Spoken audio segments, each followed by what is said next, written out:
Hello, I am Dr. Carl Moore, and welcome to another edition of Becoming Professional, where I bring to you industry professionals, engineers, research faculty, and others to discuss topics that will help you, both undergraduate and graduate students, to succeed.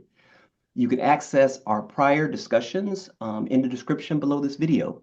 Today, our focus is on exam preparation. With the high cost of education, not to mention the importance of doing well in your major, it's always a good time to discuss how to prepare for your exams.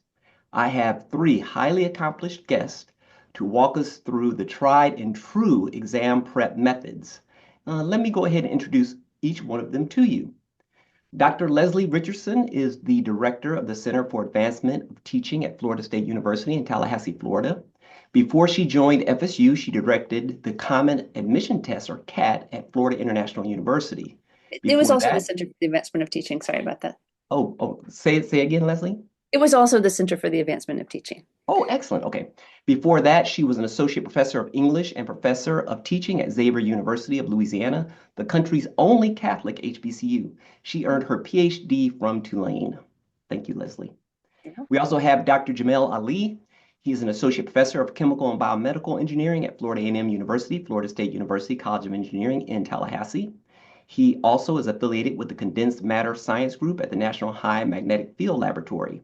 He received his BS and MS degrees in chemical engineering from Howard University and his PhD in mechanical engineering and mechanics from Drexel University. His research is focused on developing self-assembled nanobiomaterials for sensing, actuation, and transport applications. Thank you, Dr. Ali, for joining us. Dr. Taylor Higgins is an assistant professor of mechanical engineering at Florida A&M University, Florida State University College of Engineering in Tallahassee also. Her research focuses on close physical human-robot interactions. Her work aims to expand our understanding of human movement to design controllers that work seamlessly with a human user. Applications of her work include robotic exoskeleton and prosthesis. She is seeking passionate graduate students who want to leverage advanced dynamics and controls theory to positively impact the quality of life for individuals with movement challenges. Thank you, Taylor, for joining us as well. Now, for my first question, I'm just going to throw these questions out to you guys, and whoever wants to start, go ahead. We're not going to be too formal, just going to have a discussion here. But first, I'd like to start by asking you, what got you interested in student success? Who wants to go? I'll go. I actually started out being really interested in learning and memory. So my PhD is in English, and I studied 18th century, and that's too boring to talk about right now. But I was interested in how people were figuring out how memory works, or they were intrigued by how memory works. And so then I began to be intrigued by this, and I realized that like we are what we remember. So I got really interested in learning. And so then I started working at a teaching center because I wanted to think about how we can design good learning experiences for our students. And I realized that the way that universities typically present learning experiences is actually not very well suited to how human beings learn, and that we can do a lot better. So I began to get more and more interested in whether or not the learning experiences that we're providing are actually working for students. And often they're not working all that well for students. And there are things that we can do to make better learning experiences. So that's kind of how I got into this. Okay, thank you. Taylor? Yeah, so I would say my teaching and interest in student learning in general has started from when I TA'd as an undergraduate at Clemson. So I took what was kind of our weed out course in mechanical engineering at the time, which was statics and dynamics. It was a combined statics and dynamics course, which is really hard. And I did not succeed as well as I wanted to in that course.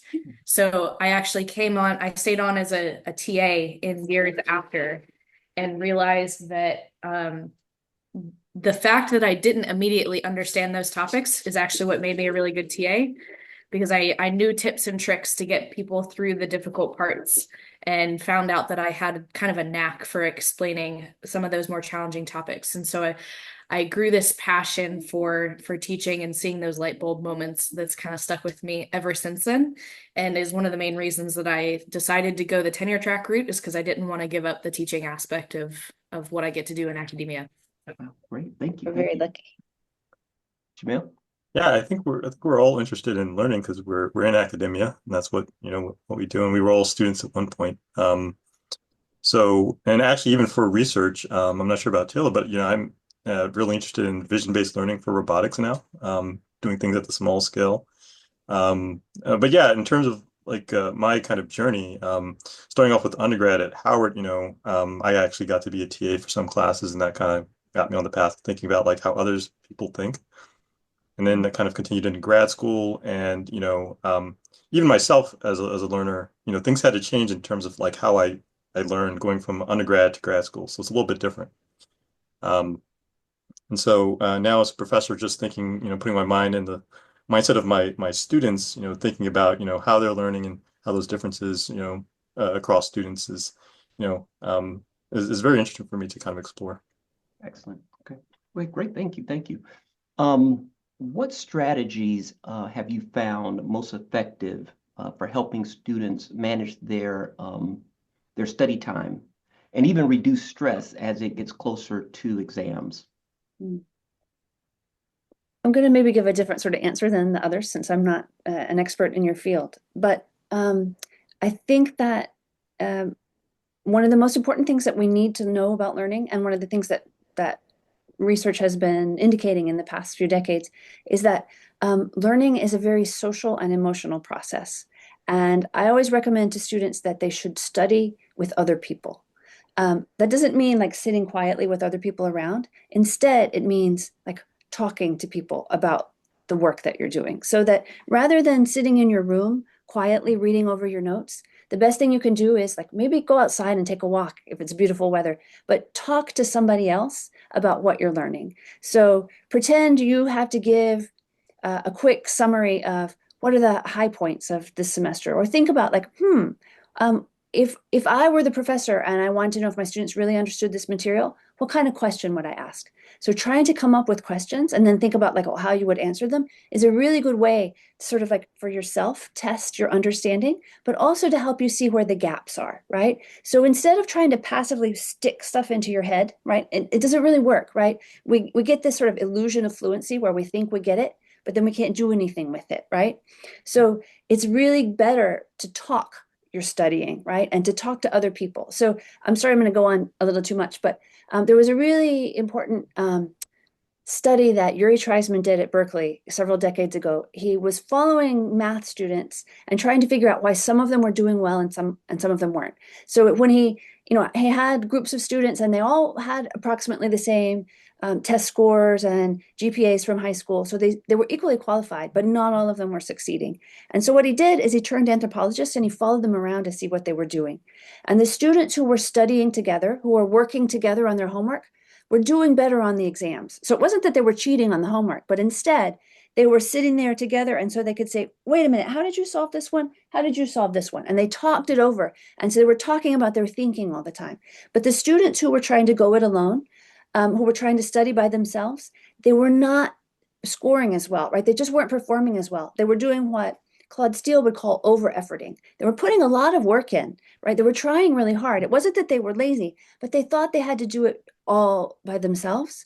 And they actually did better when they worked with other people. So what he did is he created an honor society for these students and said, we want you to be a part of, we know that you have a lot of potential, right? We want you to be part of this honor society, but the rules are that whenever you solve a problem, you have to call somebody and talk about it. Or, maybe you could be sitting next to them and talk about it. But so he actually maneuvered them into talking about their thinking, right? And having to explain.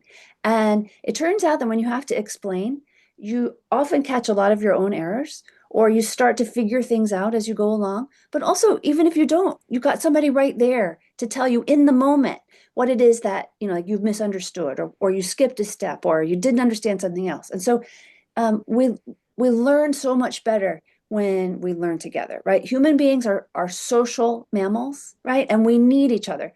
So you get feedback from your peers, every minute, all the time, even if it's just a funny look, like, what? Right? Or, oh, right? That's feedback, right? You don't have to have red ink on your paper to get feedback. But so the best advice I could possibly give students is to work together when you study, right? Talk about what it is that you are supposed to know. Like, see what you can explain and see what your peer is going to say back to you. That's way better than going to the library and sitting there quietly. Right, right. And over efforting, as you said, Yes. right? Don't I over hear that. effort. I hear that. But thank you. You're welcome. Anybody else? Reducing stress and managing study time.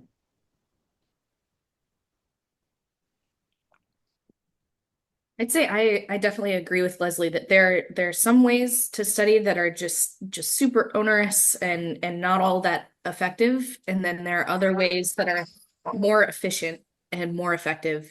And so I tend to have this mindset that learning is an active activity and it cannot be done passively. So things like reading notes, looking over slideshows, um, reading the book, those are more passive and not as active as we're expected to do as engineers.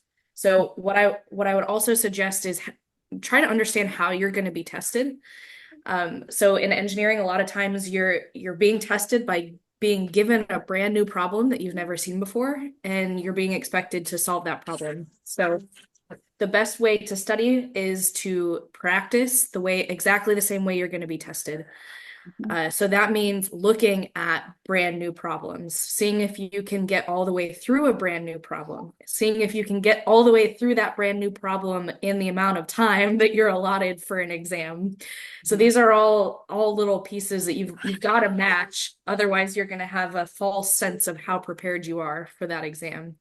So I've seen a lot of times students either they study passively, where they're just reading over notes and not practicing how to solve problems and how to do that critical thinking on the spot, or they think that they are studying when they look over problems that they've already seen before, so problems that they've already kind of grappled with for hours and hours at a time, and that's not the amount of time that they're going to have on an exam. Sorry, my daughter is being very loud right now.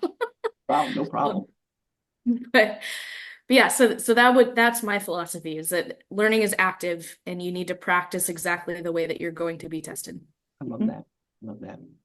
Yeah, kind of in that vein. So I've really started in my class. I didn't do it like my first year of teaching, but then after that, I started to do like practice exams to get students in my class, acclimated to how my exams are different than quizzes and other assessments. So if you have that opportunity, I would do that. But even if you don't, like you can make up your own kind of like type of exam questions based off of the material that's covered. And I would say, I think it's underutilized, but office hours with faculty. Most students don't go those and utilize those, and those that do typically tend to do better. And something else, it might come up a little bit later, but I've actually noticed over the past few years, a lot of students, kind of don't know how or what's their kind of learning style, and I think Leslie can talk a little bit about like the things that FSU and FAMU can provide to students to kind of figure out, what's the best way of learning for them, or what's their best like learning mode. But I've noticed a lot of students actually don't know it, but have I can say this certain disabilities that they can get accommodations for. And students and I see it more and more every year, but students, once they have those accommodations, tend to do a lot better on the assessments. So having more time, if that's the issue, right? So I definitely encourage students to not be afraid of looking at those. Exactly, exactly. Each of you has brought up a lot of good things. I think they are things some of which I've heard before. What I'm wondering, in your classes, how do you get students to take advantage or to put in practice some of the things that you have discussed here?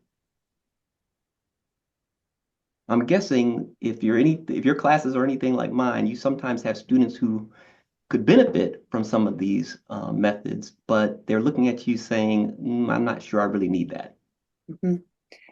I feel like this is a question that's targeted to faculty more than students, right? we need to make this stuff happen in our classes, right? We need to give students time to talk to each other about their thinking, to discuss their approaches to problems, to do the thinking for themselves, right? So one of the, I don't know, conundrum of being a faculty member is that like we spent all this time becoming experts in something, and so now we want to talk about it. We want to explain. But sometimes us explaining is not the best way for students to learn. It might be that students need to be trying the things for themselves, right? So Taylor did such a great job of talking about how you've got to just try the hard stuff on your own to see if you can do it, right?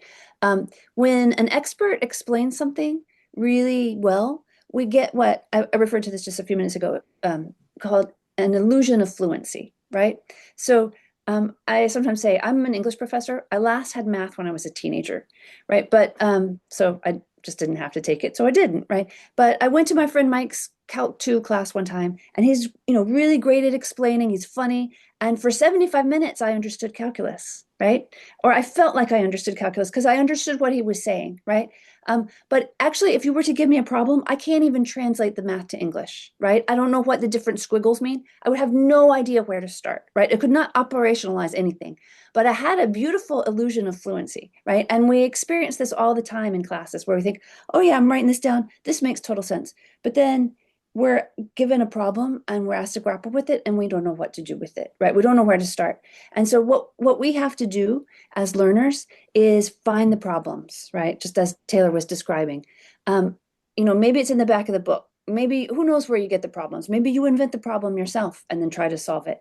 But we have to be trying and figuring out where are we going to hit a roadblock, right? Like I understood this up until this point, and then now I'm stumped. So that's the part where I need to study, right? The part that you already got, you're good there, right? So your studying needs to be identifying where you're stumped, right? Identifying what your gaps are. What are the things that you have difficulty with, right? And then you target those, right? So you have to be strategic, right? You don't just sort of like shotgun your studying. You need to figure out where your own weakest areas are. And it's okay to have weak areas, right? It takes a long time to learn this stuff. It's really complex. It took your professors a really long time to learn it too, right? Now they're the experts because they've been studying this for decades, but they were in exactly the same position of feeling like, oh my God, I'm never going to get this. It's too much, right? So don't try to tackle everything at once. Identify the places where you most need to put your work. Right. That's right. That's right. And don't feel bad if there are some places you need to work at. That's part of the Don't feel learning bad at process. all. Excellent. Okay. Exactly. That's what learning is, right? Exactly. Exactly. Anyone else? Getting students to kind of look at some of these things and say, oh, this might work. I think I'll try it before Mm. before I get to the final. Yeah. Yeah, when I was at Howard, one of my former professors, the late Professor Joseph Cannon, what he used to do in class for let's say fluid mechanics was, he give you a quiz or an exam and basically said you would take your pencils away or your tools and just like you need to sit there and read the problem for at least like 5 minutes or anything before you start working.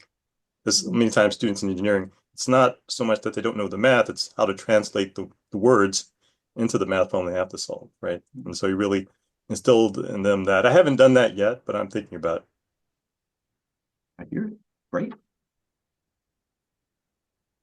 I will say I've had some struggles in getting the students that really do need the help to come get the help, or to come ask questions or to ask questions in class. And I think there are a couple of things at play. One is in class, it can be intimidating to ask a question. It can be easy to fall under this delusion that you're the only one who doesn't understand, which is like 99.99% of the time that's not true. It's usually you and probably half the class have probably the same question. Mm-hmm. But it can be intimidating. And then it can also be intimidating to go seek out the professor in office hours. And I don't completely feel for that because I remember being an undergrad and thinking, these professors are intimidating. I don't want one-on-one attention. That's scary. But now as a professor, I'm like, I want these kids to come see me. I want them to come ask questions because I can tailor exactly what I'm doing to like one-on-one instruction when they come to office hours. And it makes me really sad that they don't take me up on it more often. So I think intimidation is a big thing. I also think that our students are really smart And so a lot of them have like breezed through high school. And a lot of times they breeze through their gen eds too when they first get to college. And so they get to some of the most difficult parts of our degree program, and they've never really had to buckle down and put in the hours that it really takes to grapple with these hard problems and then seek those gaps and find them, because it all takes time. And so I think some of those skills I wish were practiced a little bit sooner. There was something else I was going to say. The other thing is just time in general. So I try a lot of times to have students grapple with problems in class, but if I'm going to allow students time to grapple with the problem, it means that I'm only able to get through maybe one, maybe two problems in a class period, which is kind of wild because it's a 75-minute class period, but that's just the nature of dynamics questions. So that can't be the only problem solving that students do.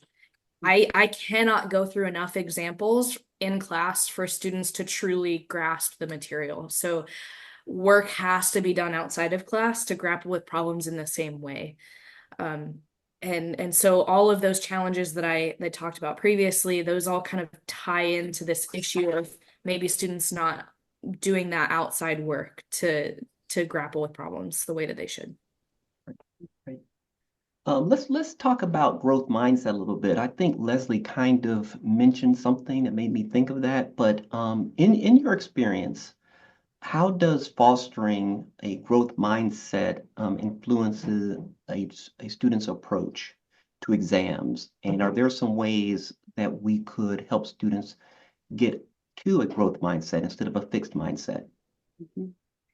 I think Taylor's example really spoke to this too, or like your point that our students are really smart and they might actually not have had to struggle very much before they got here, right? And so in our culture, in case students are not familiar with this idea of a growth mindset, we tend to have a lot of mythologies that imply that like you have this IQ and you have that IQ and everybody has a particular level of smartness that they are, right? And we think that if you're smart, things are supposed to come easily. But actually, learning is effortful, and especially learning things that are worth learning is often effortful, right? It can take a lot of time and a lot of struggle. But if we have a fixed mindset and we feel like things are supposed to be easy if we're smart, it can be really discouraging when we start to struggle. We think, oh, maybe I'm not as good at this as I thought. And we don't realize that it's completely normal to struggle with these things, right? This is why people are scared of going into engineering, right? Because you're inevitably going to hit a patch where it starts to be sticky, right? It doesn't matter how smart you are. You're going to hit a patch where things are really confusing and you're not sure you can do it. And you have to be able to persist through that. And having a growth mindset helps us to be able to persist, to realize that like you can actually make yourself smarter, right? By dealing with challenges, right? By seeking out challenges. But when we have been taught that smart means things come easy, we tend to avoid challenges, right? Because they make us feel less capable, right? They make us feel less competent. And that's exactly the opposite of what we should do. It's like going to the gym, right? If you want to get stronger, you can't just lift the easy weights that you could already lift, right? You have to try something harder and you have to keep pushing yourself. So no, don't try the heaviest at first, because that will be discouraging and you won't be able to do it. But start with incremental challenges, right? But don't be scared to challenge yourself, and don't feel bad when you actually struggle and sometimes you feel like you can't do it. It's completely okay, right?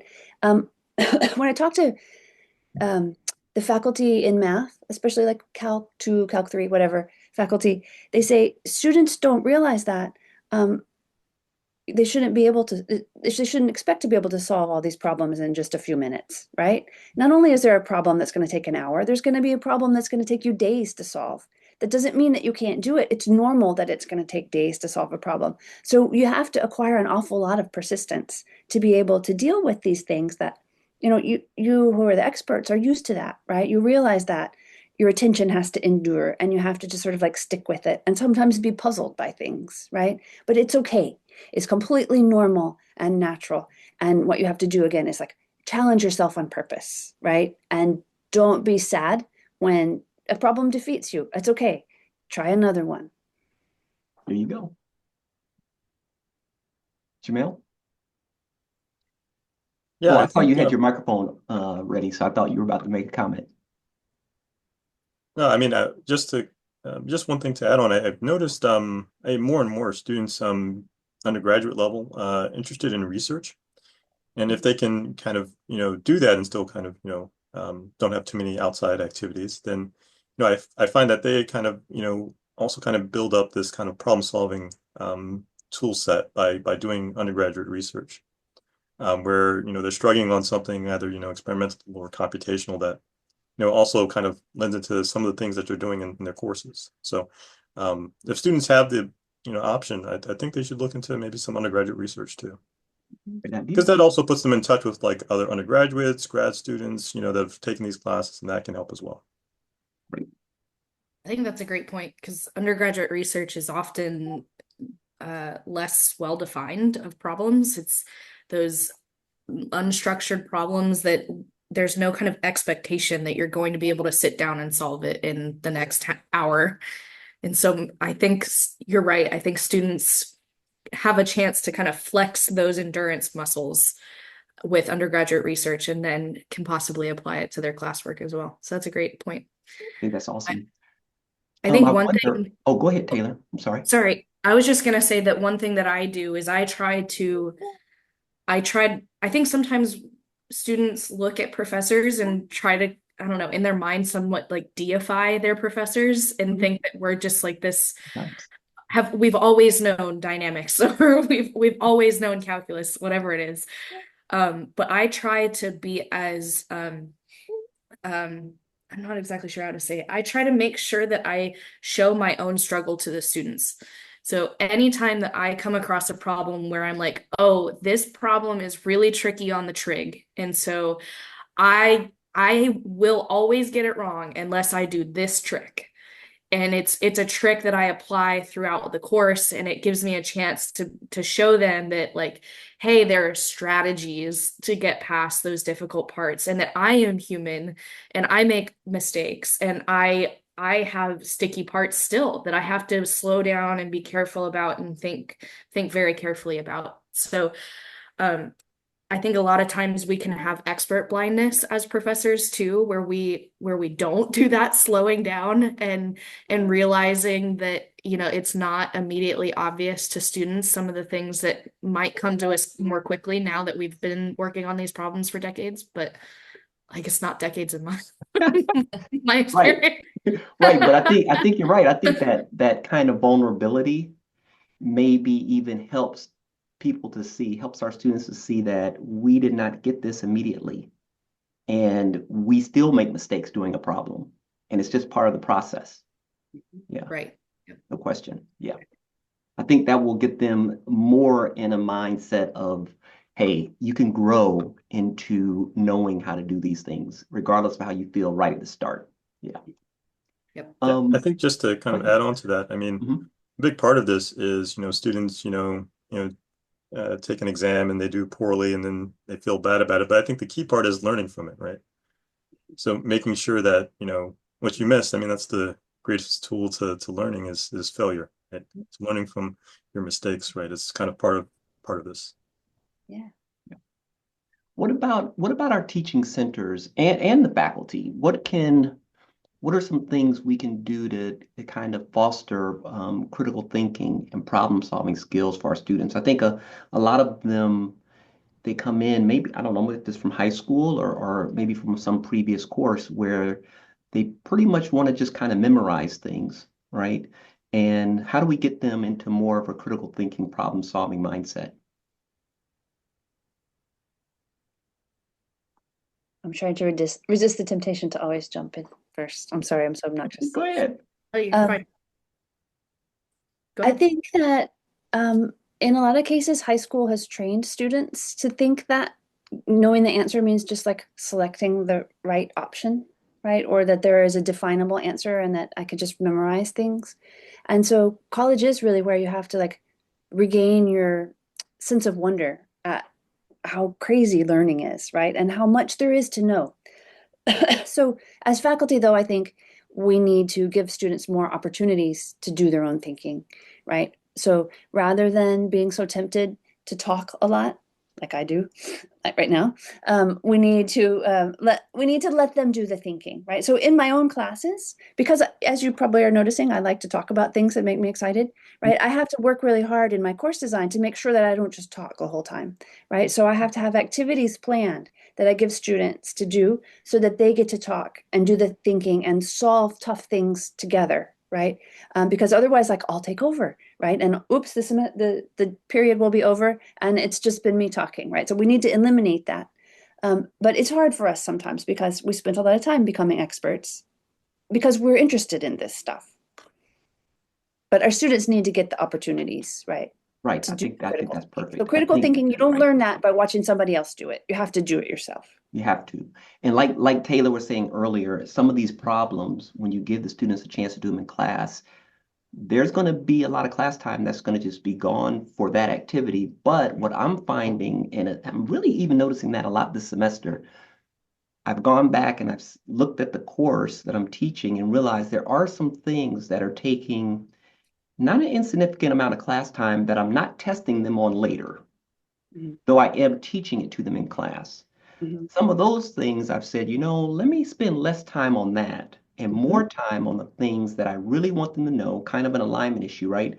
And let Yes. them work in class, do that problem. And it takes 30 minutes. 30 minutes are gone, but they really learned how to do that and how to interact with each other and get through that problem. Yes. Yeah, That's great. That's fantastic. yeah. I think they're becoming more sure of themselves and able to work with one another.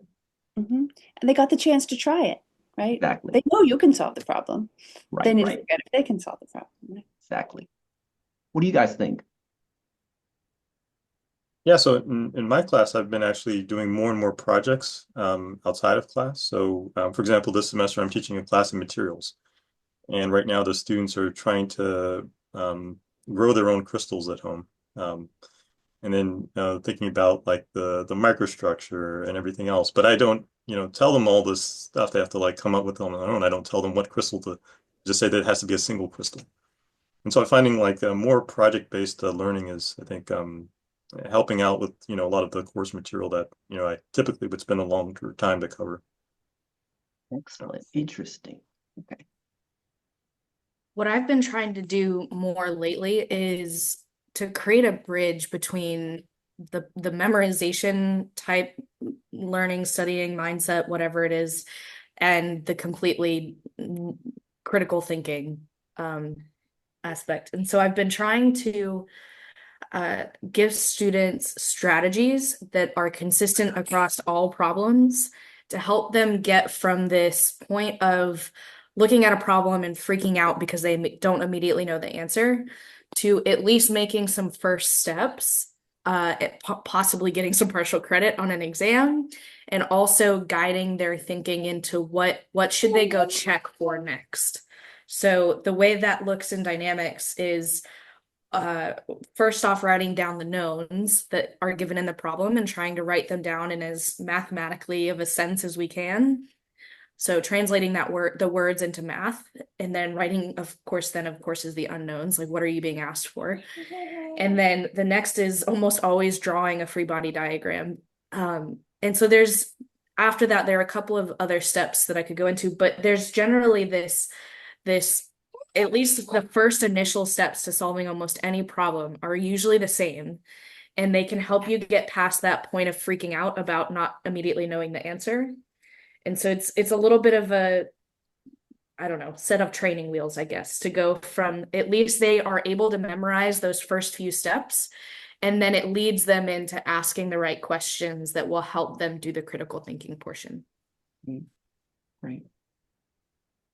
One thing that I'm hearing from you all is how much time and attention you're giving to coming up with different ways to get the students to succeed, right? Get them to learn the material, make it through on the material on their own. It's interesting that, well, I hope what the students will see is that if they come to office hours, and I think Jamel, you mentioned office hours, that it's probably not possible to go through the various techniques that you're talking about here, right? There's tons of them. But if a student comes to you and asks, you have some things to talk to them about, some different ways that will help them to succeed, right? We're not just coming into class, opening the book and just reading it or just throwing up a bunch of PowerPoints. We're actually kind of thinking through this, trying to figure out what's the best way for me to get these students to understand dynamics, right? So thank you. First of all, I just really want to thank you all for that. I have another question for you. Um, let's say a student does make it to office hours and they're behind, so they haven't done well on quizzes, they haven't done so good on their homework, and maybe even an exam has gone by and they did not do well. Um, what could you tell them to help them prepare when maybe they feel like they're behind, and their average may even show that they're behind the other students in the class?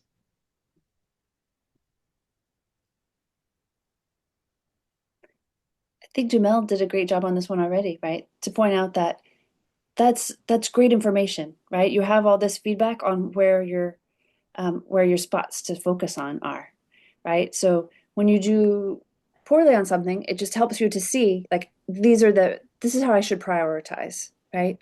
So human beings really do learn by getting things wrong, right? Error. I like what you said. I think like that error is our friend or one of our best friends, right?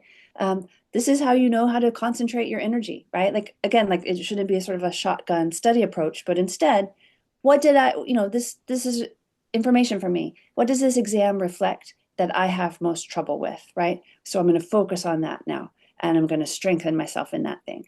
And then this quiz showed that I need to work to strengthen myself in this thing, right? So it's also, I think, important for people to keep in mind that based on all sorts of factors, right? Your prior learning experiences, what's going on in your life, just biology, whatever, we learn at different rates, right? So just because you're having a little bit more trouble than some of your classmates with a particular set of concepts doesn't mean that you can't do it. And it also doesn't mean that you'll always be behind. It maybe that they're going to have trouble with something else when they get to thermodynamics or whatever, right?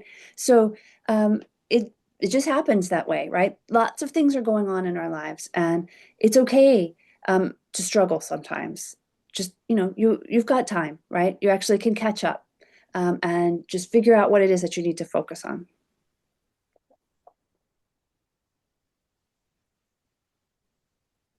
Anyone else?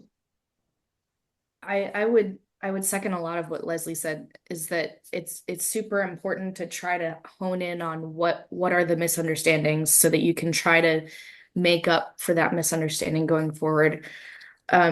So a lot of times what I'll do when a student comes in to my office hours with a situation like this is try to do that little investigation with them to, I don't know, again, give a little training wheels as to what that looks like, to try to isolate where we're not really grasping the material. I also try to set out a couple of like concrete steps for how I can better support that student going forward. So if the student hasn't been coming to office hours, but it seems like they're really latching onto the material, understanding the material when we get a chance to discuss it, then I'll say, okay, well, what does your schedule look like on X day at this time? It's like my office hours. And they'll be like, oh, well, I don't have anything. I'll be, okay, I'm really looking forward to seeing you next week so we can talk about what we talked about in class. And so students will ask, like, what should I do? And so I'll say, let come into office hours. We'll go over, you can ask your questions. If you don't want to ask them in class, you can ask anything that you want in office hours. You can work on your homework with me if you want, so that I can be there to give immediate feedback on your direction of thinking. So maybe homework doesn't take as long as it does if you're sitting at home alone. So I try to make these really concrete steps so that students feel like they know what the next step is to turn things around. Cool. Well, Taylor, tell me, I remember one time full disclosure, we work in the same building, and I was coming in and you were in a classroom after hours, a bunch of pizza boxes were out. What was that about? What were you doing there? Thanks for the plug, Carl. Yeah, let's tell the students about that. Yeah, so I have started to realize that I students do ask better questions, more honest questions when it's in a smaller setting. And so I've started kind of doing an open office hours session that I call lesson or the learning support network, where it doesn't matter what class that you need help with or what you have questions about, you can come into this learning support network and I spend about 5, 10 minutes doing an accountability check-in, which is where I ask the students that I've been working with all semester how their study plans went for the last week that we haven't met in a week. So how did it go since we last talked? And then I spend about 10, 15 minutes talking about some sort of nugget of how learning works. That's usually some more effective or efficient study methods. So, for instance, we've talked about Bloom's taxonomy and how Awesome. the way that we understand things has levels of depth to it. And so we need to really be studying and practicing at the depth we're going to be tested at. So if we're going to be asked to regurgitate our notes, then maybe reading the notes is okay. But if we're going to be asked to do problems, then reading the notes is not really going to help us do problems. So I do a And you little get bit of pizza. how learning works. What was that? And I said, and you get some pizza, which is always good. Yeah, I do bring pizza every week because it's 5 to 6 p.m. and so I realize a lot of students are hungry. I'm Yeah. hungry too at that point. So free pizza, it's a chance for us to sit down, talk. I I kind of demystify myself as a professor and talk, we have casual conversation for a little Okay. while before we get started. And that's And LSN Learning Support Network. Is that yes, the Learning Support Network. excellent? Uh, Okay. and then the rest of that hour I spend on whatever students need me to cover. So sometimes students will, somewhere around the start of the semester, realize that they've got some calculus holes that need to be filled in order for them to really understand the material in whatever course it is. So we'll go over whatever calculus thing it is that maybe it's reviewing how definite integrals work. No shame. We go back to whatever needs to be covered and we try to pick up where students have left off. Uh, a lot of times it's covering dynamic stuff because my students know me and are more likely to come because they know me. Um, but yeah, so it's basically open office hours with a little bit of how learning works mixed in. Love it. Love it. Thank you. Jamel? Yeah, I haven't kind of done that, kind of going to Bloom's taxonomy. I've actually started though in the beginning because we have that all in the syllabus. So in the beginning of the semester, I actually show them the syllabus, talk about it a little bit, and then you show them our department, chemical and biomedical, has every year we go through basically an internal ABET review.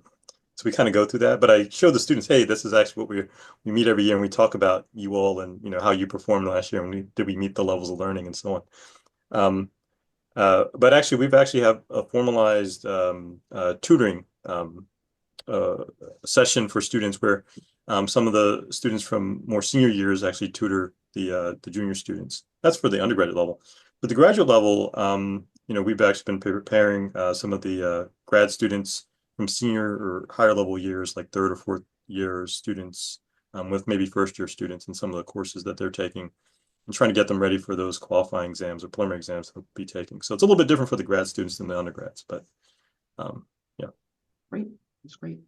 Okay, well, that's all the questions I have for you all. I just really want to thank you for participating, for coming in and sharing what you've been doing with your students, kind of the best practices of doing well and being prepared for your exams.